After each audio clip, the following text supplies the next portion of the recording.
San Diego.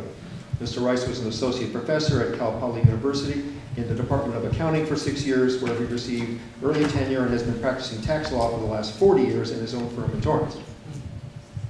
That's David Rice.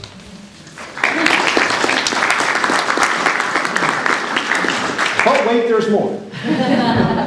Des Myers will also be assisting David in this, has a 32 career in IT, working for many large corporations, both as an employee as well as providing contracted services.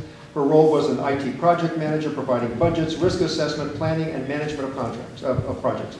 This also included staffing by service providers, requiring her to write and manage bids, then write, negotiate, or manage contracts for contracted services.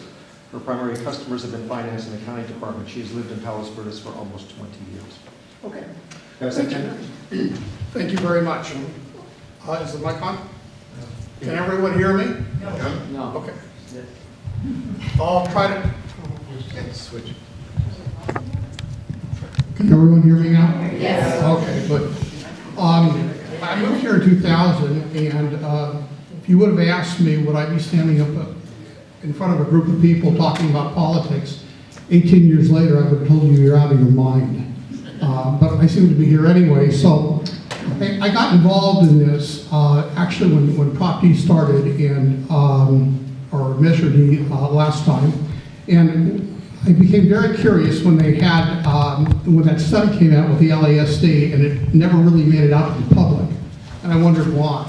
Because my view is, and that's what my whole view on Prop E2 is, we as the public have a right to make an informed vote.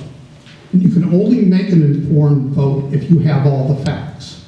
And if the powers that be keep those facts from you, there's a problem. And that's really what happened, because that report never got out.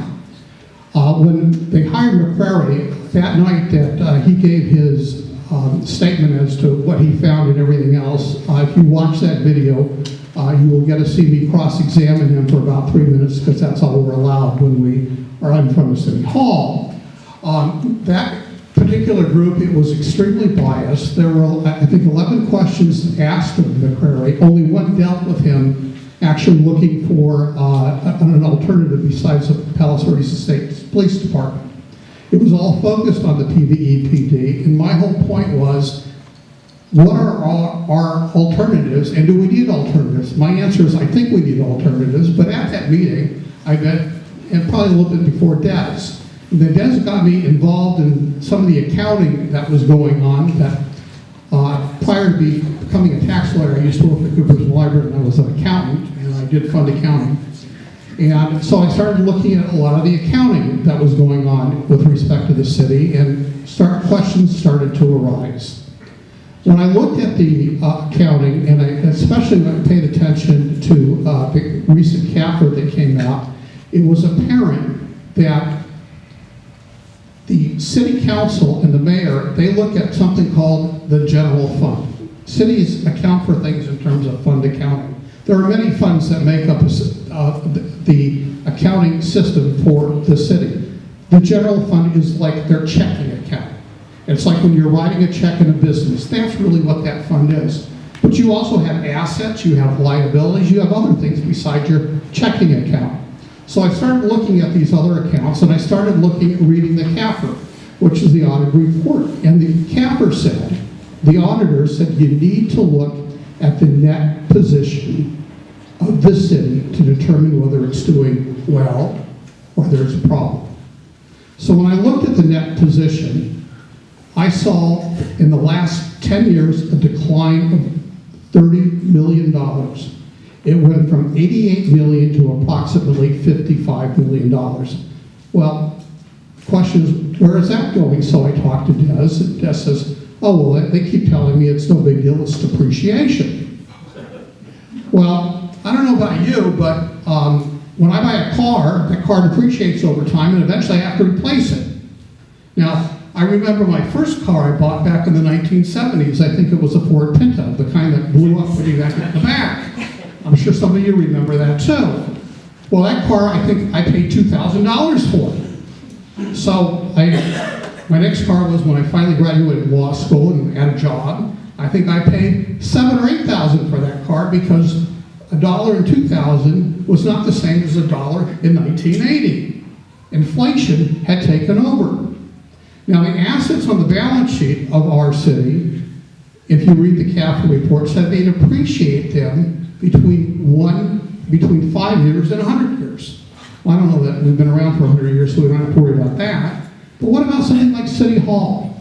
What about our sewers? What about our infrastructure? It's old. It needs replacement. It needs repair. They have allowed that to decline, and I think it declined by $26 million over the past 8 years. That's a lot of money. Now, if we would have just replaced that $26 million, in other words, as it depreciated, we would have put a dollar in the bank, would we be even? No. Because remember, we're dealing with inflationary dollars. I remember when I moved to Palos Verdes, my home cost $600,000. Now it's worth $1.8 million. 3 times. Imagine if you're going to have to do the same thing to the infrastructure. So one of the problems is, I'm not for the LA sheriffs, I'm not for the PVEPD, I'm not arguing either one in these cases. What I'm arguing is for our city to survive. And survival means financial independence. Just because every other city in California has pension problems, and believe me, they do, and their net positions are going down, doesn't mean that I want to be living in a city that does the same thing. I want to take action now while we have a chance. So there are 2 things that I think Des and I really want to hit tonight and impact our city. One is the infrastructure and the capital.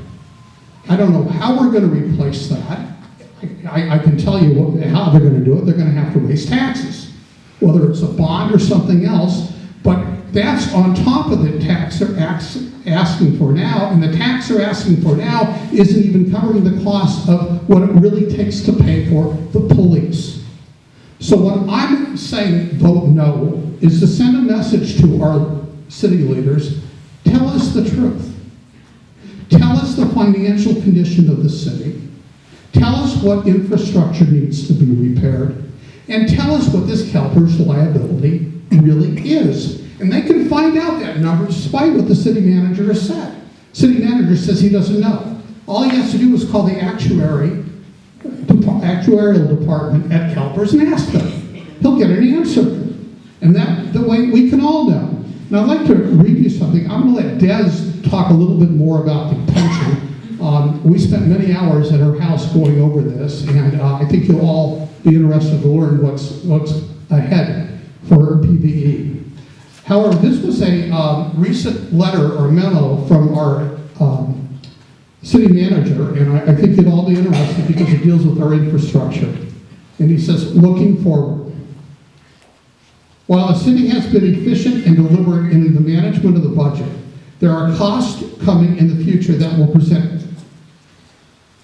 fiscal challenges. CalPERS, as previously mentioned, will be one of the most significant impacts in the operating costs.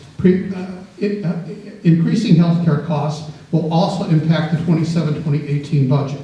The city will also be confronted with significant reduction in gas tax revenue. This affects our public works functions as much as the existing service level is funded by this revenue source. These challenges will be compounded by the growing need to maintain an aging infrastructure of trees, roads, storms, drains, sewers, and facilities. Mandatory construction of the infrastructure for disabled access for facilities. How about our golf club? How about the beach club?